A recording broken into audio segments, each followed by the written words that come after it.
Hey loves, welcome back to my channel. Welcome if this is your first time here. My name is Day, and if you like these types of videos, go ahead and subscribe and join the lovely family. If you love locks, lock talk, thinking about getting locks, anything like that, I appreciate you being here. And for those of you who have been here, thank you guys so much for joining me for another video. And thank you guys so much for 40K. We are at 40K in our family here. Like I said, it's been a long time coming. I feel like, you guys watch my journey, like my entire lock journey. I don't know, it's interesting to see like as our hair grows, like our community grows and that kind of thing. But guys, we are going to be talking about how not to quit the lock journey, because I feel like at this point, some of us are there. I've been there. You guys know that. I've made so many videos about like, if I cut my hair, this is what it is. I would like to say, for those of you who are new here, maybe you don't know this, I have always said that locks are for me. Whether I cut them now, cut them later, I'm probably going to always get them back and always gravitate towards having locks. It's not one of those things that's like, oh, I had locks once. It's just like, which journey are you on? Like I had braids once, I had loose natural hair once, and I always gravitated towards locks. And at this point in my life, I've had locks as a style longer than any other type of hair that I have had. So I have gone through the motions just like most people about wanting to cut my hair, and I just want to share with you guys how I maintain, like, you know, the consistency and staying in the journey when I feel like I want to quit. What I'm about to share with you is a lot different than some of you who message me about like your health problems or, you know, your self-esteem issues or things like that. That's not really what I'm talking about. I always say the journey should be comfortable for you, and if you are literally like going through it mentally, you feel like it's just not working for you, you're not confident, you don't feel pretty, you don't feel like, you know, yourself, the journey might not be for you. You're not supposed to be miserable. Yes, you're supposed to struggle a little bit, but you're really not supposed to be like miserable, about to have a breakdown and, you know, that kind of thing. No, it just might not be for you right now.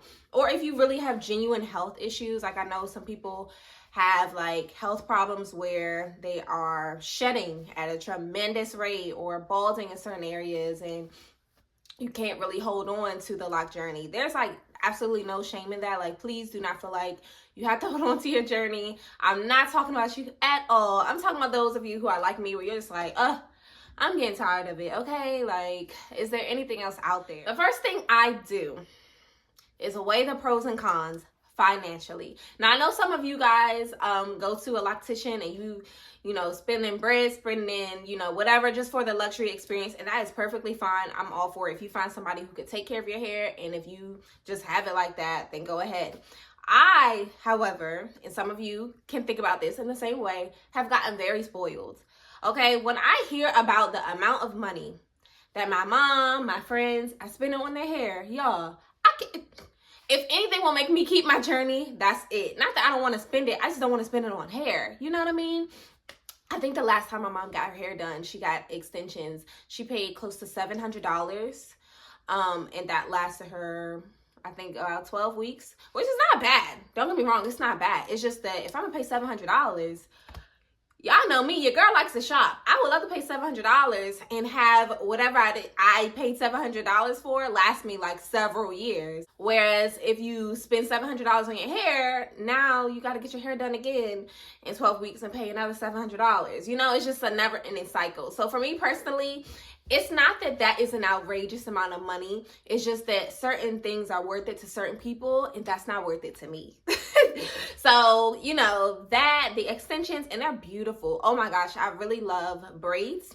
Love braids. But one thing I realized, and one thing that keeps me going, is if I feel like I really want to switch it up, I will go ahead and get a protective style. Get a protective style, guys. And it doesn't have to be wigs. It doesn't have to be like, you know, long weave down your back. You can get a protective style with your locks. That's what I did for my birthday. You guys have seen the pictures. I'll throw them out there once again.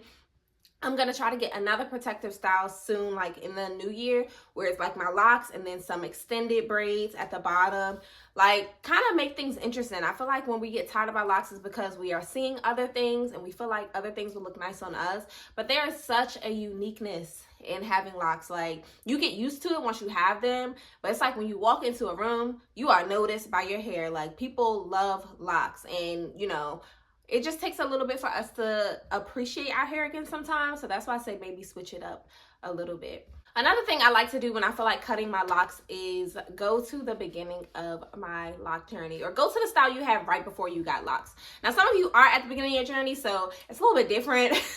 For some of us who have been doing it for a little while, it is so refreshing when you go back to those beginning months and look at what your hair could have looked like. Or for those of you who are at the beginning of your journey, obviously you're doing the right thing already by viewing this video, but look at other people for inspiration. Like, your hair just changes and develops so much, but you need like a reference, because it's so easy to get stuck in that space of like, my hair, another day, my hair looks like this, you know, like you just don't want to get in that. I've been there before. And what I did as of recent is I decided to style my hair more. Now, not to the point of damage.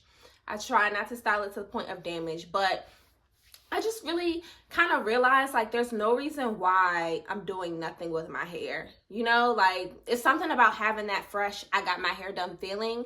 You can have that with locks too. And it doesn't always have to be like a fresh retwist all the time. It really doesn't. But like, do something interesting with it. Add a scarf, add like, you know, a curl, a very loose curl that's not necessarily damaging your hair, you know, an updo style. Something interesting to make you feel like, oh, you know, I'm doing something extra. I got my hair done. I feel good about, you know, my journey. Last but not least, when I feel like my hair is getting on my nerves and I am over it, I really just like to connect in the community.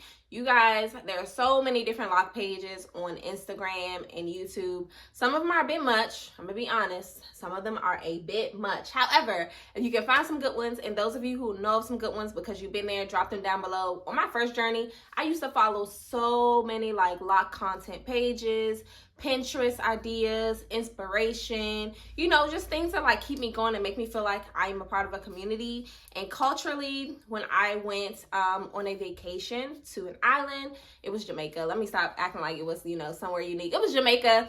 Okay, when I was Jamaica, it was a lot. Like, there is a lot of history connected to locks. And if you really, really want to get into it, you can do your own research about that. But that also made me feel like I had a little bit more substance and connection to, you know, the journey, rather than just like, oh, you know, I'm tired of this hairstyle. You know what I mean? So those are my things. Let me know what you guys do in the comments below when you're tired of your hair and you're ready to cut it, but you say, nope, I'm not doing that. Not doing it. Let me know what your thoughts are. I appreciate you guys for your constant support as always, and I will see you guys in my next video.